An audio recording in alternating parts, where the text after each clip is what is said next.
بسم اللہ الرحمن الرحیم۔ آج کا ٹاپک ہے کنیزوں کا علم۔ علم مردوں ہی کی میراث نہیں، اس پر عورتوں کا بھی اتنا ہی حق ہے۔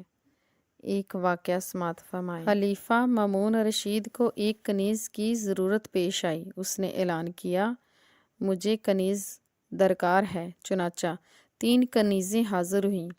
جو کنیز سب سے پہلے آئی اس نے قرآن پاک کی آیت پڑھی، سورۃ توبہ کی آیت نمبر 100 پڑھی۔ جو درمیان میں آئی اس نے فوراً سورۃ بقرہ کی آیت نمبر 134 پڑھی، اور جو آخر میں آئی اس نے سورۃ ضحیٰ کی آیت نمبر 6 پڑھی۔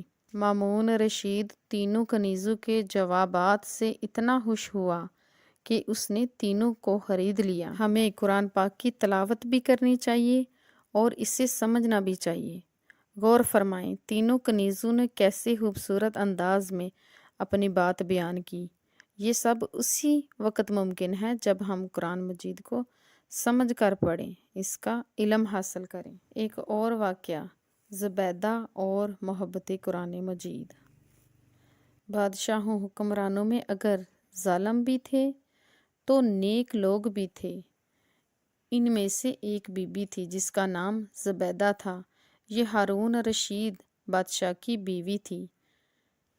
جہاں زبیدہ امیر کبیر خاتون تھی وہاں اسے قرآن پاک سے بہت لگاؤ، اسلام سے بڑی محبت تھی۔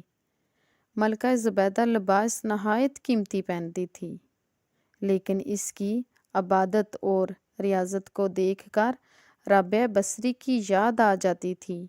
مال و دولت نے زبیدہ کا دماغ خراب نہیں کیا تھا۔ ملکہ زبیدہ خاتون کے حرم میں 100 کنیزیں حافظہ تھیں، جن میں سے ہر ایک کو 10 پارے سنانے پڑتے تھے۔ مال و دولت آئے لیکن تکبر نہ آیا پاس۔ عجز میں رہتی تھی لیکن پہنتی تھی اچھا لباس۔ یاد رکھتی تھی زبیدہ زیست کے انجام کو، یاد رکھتی تھی وہ اپنی قبر والی شام کو۔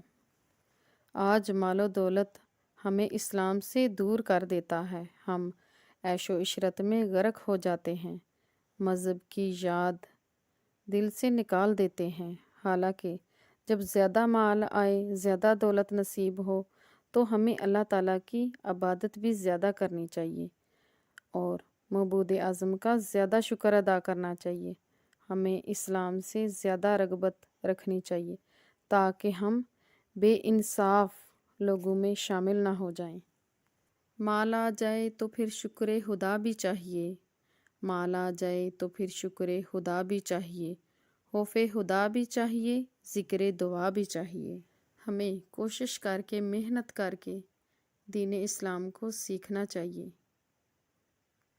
قرآن پاک کو سیکھنا چاہیے، اسے سمجھ کر پڑھنا چاہیے، کیونکہ قرآن پاک ہماری زندگی کے ہر شعبے میں رہنمائی کرتا ہے۔